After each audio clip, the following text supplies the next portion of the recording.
Assalamualaikum warahmatullahi wabarakatuh. Perkenalkan, saya Nur Asisa, salah satu mahasiswa Pasca Sarjana Pendidikan Bahasa Indonesia Universitas Muhammadiyah Sidenren Rapang. Kesempatan kali ini saya akan membahas tentang menyimak berbicara, teori dan praktek yang merupakan mata kuliah dari pengembangan bahan ajar yang dibawakan oleh Bapak Dr. Syam Hermansyah, SPD, MPD.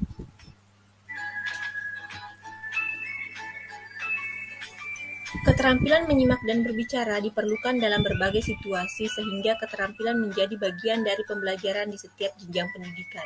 Setiap individu memang tidak dapat menguasai berbagai keterampilan berbahasa, akan tetapi setidaknya mereka diberi bekal yang cukup dalam pendidikan. Bekal pendidikan yang cukup seyogyanya dapat membantu siswa untuk mengimplementasikan keterampilan yang telah dipelajari bila mereka menjumpai suatu kondisi. Merujuk pada penjelasan sebelumnya, maka saya akan memaparkan tentang teori dan praktik menyimak dan berbicara. Bab 2. Hakikat dan jenis menyimak. Hakikat menyimak. Hakikat menyimak berhubungan dengan mendengar dan mendengarkan. Mendengar adalah peristiwa yang tertangkapnya rangsangan bunyi oleh panca indera pendengaran yang terjadi pada waktu manusia dalam keadaan sadar akan adanya rangsangan tersebut. Mendengarkan adalah kegiatan mendengar yang dilakukan dengan sengaja serta penuh perhatian terhadap apa yang didengar. Sementara itu, menyimak pengertiannya sama dengan mendengarkan, tetapi dalam menyimak intensitas perhatian terhadap apa yang disimak lebih ditekankan lagi.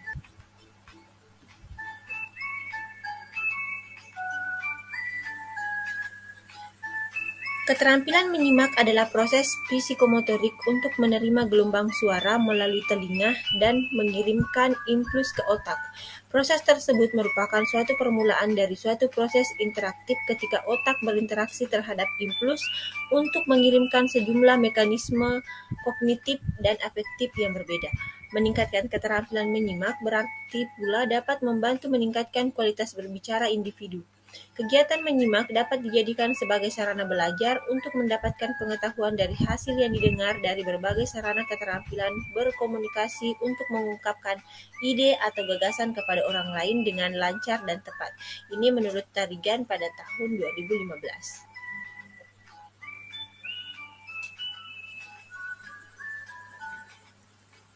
Seorang penyimak harus menyimak dengan penuh konsentrasi, menelaah materi simakan, menyimak dengan kritis, dan apabila bahan simakan cukup panjang dapat diikuti dengan kegiatan mencatat. Hal ini dilakukan agar menyimak dapat mencapai tujuan secara efektif. Di samping itu, menyimak hendaknya siap fisik dan mental, bermotivasi, objektif, menyeluruh, selektif, tidak mudah terganggu, menghargai pembicara, cepat menyelesaikan diri, tidak mudah emosi, kontak dengan pembicara, dan responsif. Nah, jenis menyimak. Jenis-jenis menyimak dalam pembelajaran bahasa Indonesia menurut Sutari yang disitir oleh Hijrah 2016 sebagai berikut. Menyimak ekstensif adalah sejenis kegiatan menyimak yang berhubungan dengan hal-hal lebih umum dan lebih bebas terhadap suatu bahasa. Tidak perlu dibawa bimbingan langsung seorang guru. Selanjutnya, menyimak intensif adalah menyimak yang diarahkan pada suatu yang jauh lebih diawasi dan dikontrol. Ketiga, menyimak sosial biasanya berlangsung dalam situasi sosial seperti tempat masyarakat sering bercakap-cakap mengenai hal yang menarik perhatian sehingga semua orang mendengarkan satu sama lain.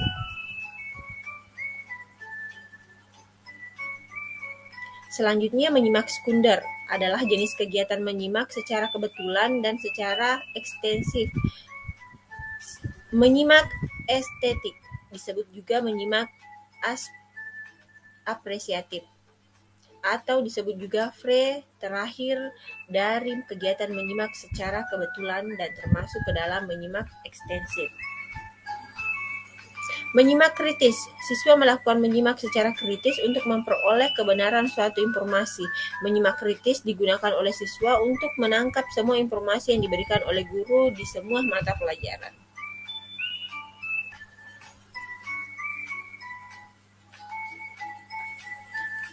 Selanjutnya, menyimak konsentrasi sering juga disebut dengan studi tipe listening atau menyimak menggunakan jenis telaah. Menyimak kreatif adalah jenis menyimak yang mengakibatkan dalam pembentukan atau rekonstruksi seorang anak secara imajinatif kesenangan akan bunyi, visual, atau penglihatan, gerakan, serta perasaan kinestetik yang disarankan oleh suara atau ujaran yang didengarnya. Menyimak integratif merupakan menyimak intensif yang menuntut lebih banyak konsentrasi dan seleksi, pemusatan perhatian dan pemilihan, karena penyimak harus mengajukan pertanyaan-pertanyaan. Menyimak pasif adalah jenis kegiatan menyimak dalam penyerapan suatu bahasa tanpa upaya sadar yang biasa menandai upaya kita saat belajar dengan teliti, belajar tergesa-gesa, menghafal luar kepala, berlatih, serta menguasai suatu bahasa. Menyimak selektif berhubungan erat dengan menyimak pasif. Betapapun efektifnya menyimak pasif, tetapi biasanya tidak dianggap sebagai kegiatan yang memuaskan. Oleh karena itu, menyimak selektif sangat dibutuhkan. Menyimak selektif melengkapi kegiatan menyimak pasif.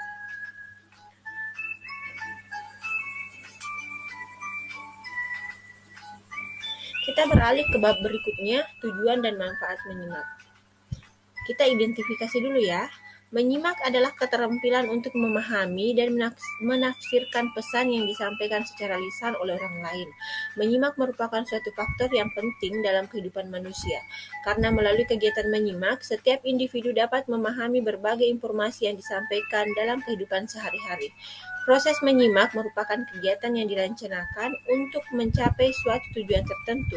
Pentingnya mencapai tujuan tersebut menimbulkan kegiatan berpikir dalam menyimak. Kegiatan menyimak yang tidak tepat dapat menimbulkan tujuan menyimak tidak tercapai. Menurut Iskandar Wasit dan Sunendar tahun 2016, menyimak memiliki tujuan yang beraneka ragam, di antaranya sebagai berikut. Menyimak untuk belajar, yaitu menyimak dengan tujuan utama agar dapat memperoleh pengetahuan dari bahan ujaran sang pembicara. Menyimak untuk memperoleh keindahan audial, yaitu menyimak dengan penekanan pada penikmatan terhadap sesuatu dari materi yang diujarkan atau yang didengarkan. Menyimak untuk mengevaluasi, yaitu menyimak dengan maksud agar dapat menilai apa-apa yang disimak. Menyimak untuk memecahkan masalah secara kreatif dan analisis. Menyimak untuk mengapresiasikan simakan, yaitu menyimak dengan maksud agar dapat menikmati serta menghargai apa yang disimak. Menyimak untuk mengkomunikasikan ide-idenya sendiri, yaitu menyimak dengan maksud agar dapat mengkomunikasikan ide-ide, gagasan-gagasan, maupun perasaan-perasaannya kepada orang lain dengan lancar dan tepat. Selanjutnya, menyimak untuk membedakan bunyi-bunyi, yaitu menyimak dengan maksud dan tujuan agar dapat membedakan bunyi-bunyi dengan tepat, mana bunyi yang membedakan arti dan mana bunyi yang tidak membedakan arti. Menyimak untuk meyakinkan, yaitu menyimak untuk meyakinkan dirinya terhadap sesuatu masalah atau pendapat yang selama ini dilakukan.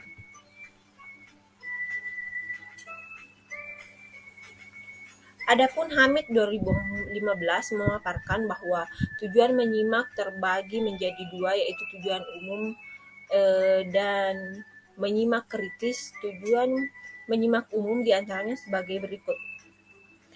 Mengingat rincian penting secara tepat mengenai ilmu pengetahuan khusus, mengingat urutan sederhana atau kata dan gagasan, mengikuti pengarahan-pengarahan lisan, memparafrase suatu pesan lisan sebagai suatu pemahaman melalui penerjemahan, mengikuti suatu urutan pengembangan watak pelaku cerita dan argumentasi pembicara, memahami makna denotatif kata, dan memahami konotatif kata-kata. Tujuan khususnya membedakan fakta dan dari hayalan menurut kriteria tertentu, menentukan validasi dan ketetapan gagasan utama, argumen, dan hipotesis, membedakan pertanyaan yang didukung dengan bukti yang tepat dari opini penilaian, serta mengevaluasinya. memeriksanya, membandingkan, dan mengkontrak gagasan dan menyimpulkan pembicaraan, misalnya mengenai ketetapan dan kesesuaian suatu deskripsi. Mengevaluasi kesalahan seperti analogi yang salah dan gagasan dalam penyajian contoh. Menurut Setiawan, dalam Hijriah 2016, manfaat menyimak dijabarkan sebagai berikut.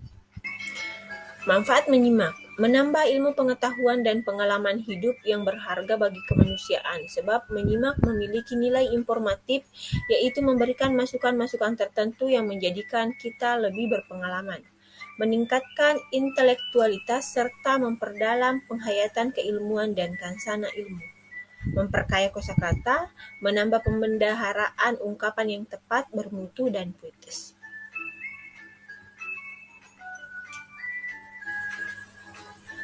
Menurut Setiawan, masih ada manfaat menyimak, yakni memperluas wawasan, meningkatkan penghayatan hidup, serta membina sifat terbuka dan objektif, meningkatkan kepekaan dan kepedulian sosial, meningkatkan citra artistik jika yang disimak merupakan bahan simakan yang isinya halus dan bahasanya menarik, mengunggah kreativitas dan semangat menciptakan untuk menghasilkan ujaran-ujaran dan tulisan yang berjati diri. Lanjut kita ke bab 4, faktor-faktor yang mempengaruhi keterampilan menyimak. Seseorang menyimak perlu memiliki pengetahuan yang memadai tentang hal-hal yang berhubungan dengan materi simakan. Kepentingan keterampilan menyimak terhadap keterampilan bahasa lainnya adalah sebagai berikut. Keterampilan menyimak merupakan dasar yang cukup penting untuk keterampilan berbicara. Ada yang berbicara, harus ada yang menyimak, atau sebaliknya, keduanya saling membutuhkan. Keterampilan menyimak juga merupakan dasar bagi keterampilan berbicara, keterampilan membaca atau menulis, dan setiap petunjuk disampaikan melalui bahasa lisan. Keterbatasan penguasaan kosakata pada saat menyimak akan menghambat kelancaran membaca dan menulis. Dengan demikian, bila ingin menguasai keterampilan berbahasa, maka keterampilan menyimak menjadi modal utama.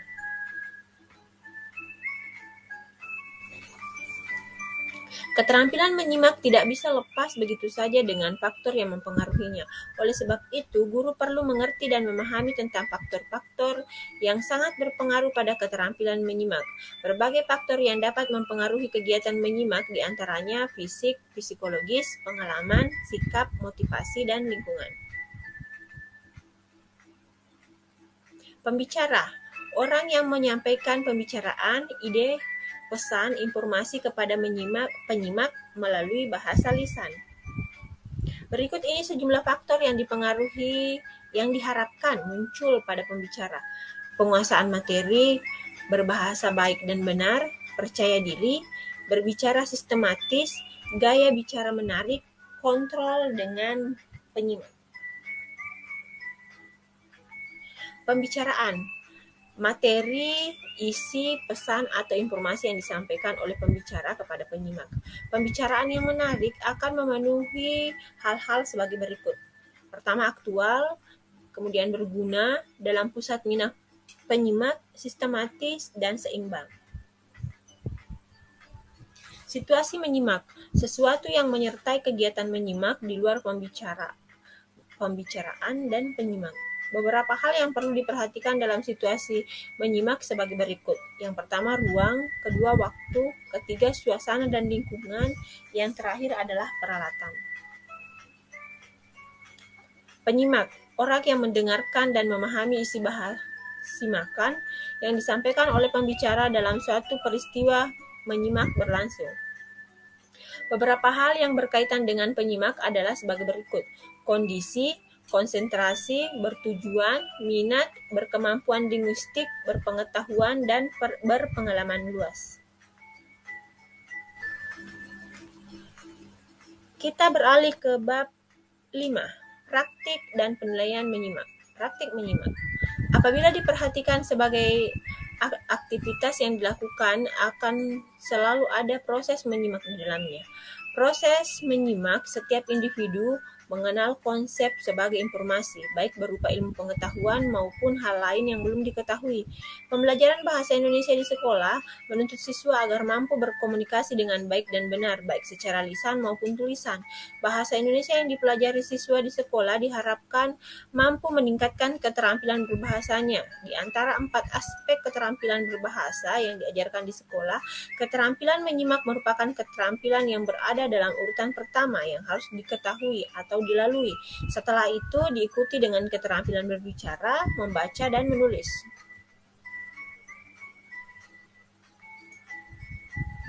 Berikut ini beberapa alternatif model pembelajaran yang dapat diimplementasikan sebagai upaya meningkatkan keterampilan menyimak siswa. Guided listening. Cara untuk meningkatkan keterampilan menyimak dengan memanfaatkan metakognitif siswa. Pemanfaatan metakognitif membantu siswa untuk mengembangkan kemampuan mengidentifikasi suatu masalah melalui media, video, atau audio. Cross 2011 memaparkan bahwa model guided learning terbagi menjadi beberapa tahap, yaitu tahap prasimak, tahap menyimak, dan tahap pascasimak.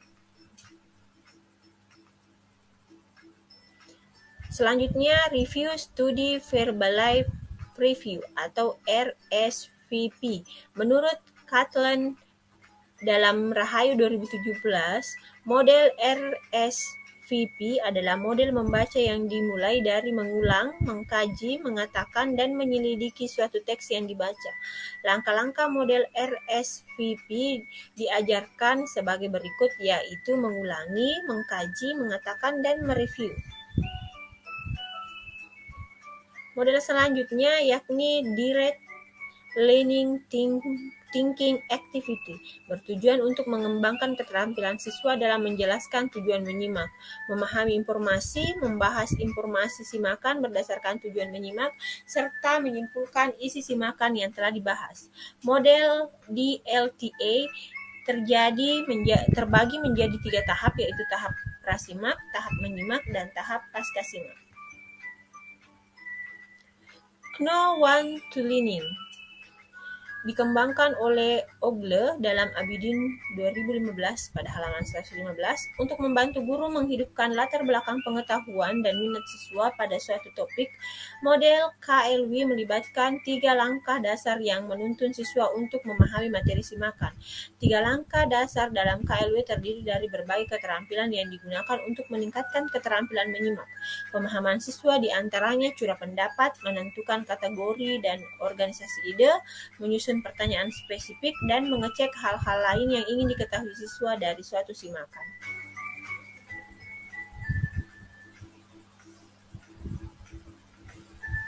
Selanjutnya, model Predict, Organisasi, Rehearse, Practice, Evaluate atau PORPO bertujuan untuk membuktikan bahwa menulis dapat digunakan sebagai sarana terbaik untuk membentuk kemandirian menyimak pada setiap jenis bahan simakan dan mengatasi kelemahan siswa ketika menghadapi soal esai.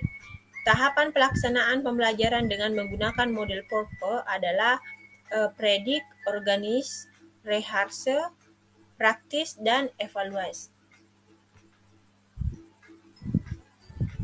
Penilaian menyimak. Penilaian adalah proses pedagogik yang menyangkut suatu aksi pengevaluasian dalam bagian guru. Secara teknis, hal tersebut disebut penilaian informal karena biasanya tak terencana dan spontan dan tanpa skor spesifik atau format baru. Sebaliknya, penilaian formal lebih disengaja dan mempunyai umpan balik yang terkonvensional. Guru merencanakan tes atau tugas, menetapkan waktunya, dan menyusun skor yang spesifik menurut Hijriah tahun 2016.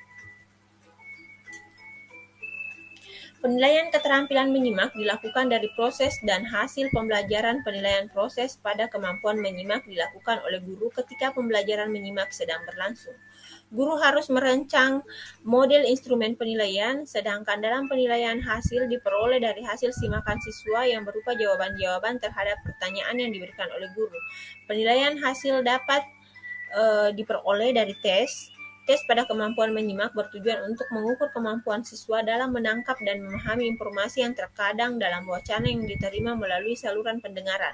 Menurut Nutrigiantoro 2014, ada 4 tingkatan tes keterampilan menyimak, yaitu tingkatan ingatan, tingkatan pemahaman, tingkatan penerapan, dan tingkatan analis.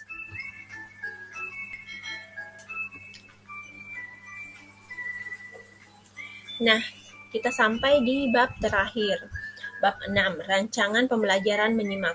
Pembelajaran menyimak pada kurikulum 2013 terancang secara integratif sehingga berkaitan dengan mata pelajaran yang lain. Meskipun terintegrasi, akan tetapi penilaian menyimak siswa tersaji secara terpisah dalam suatu rubrik penilaian.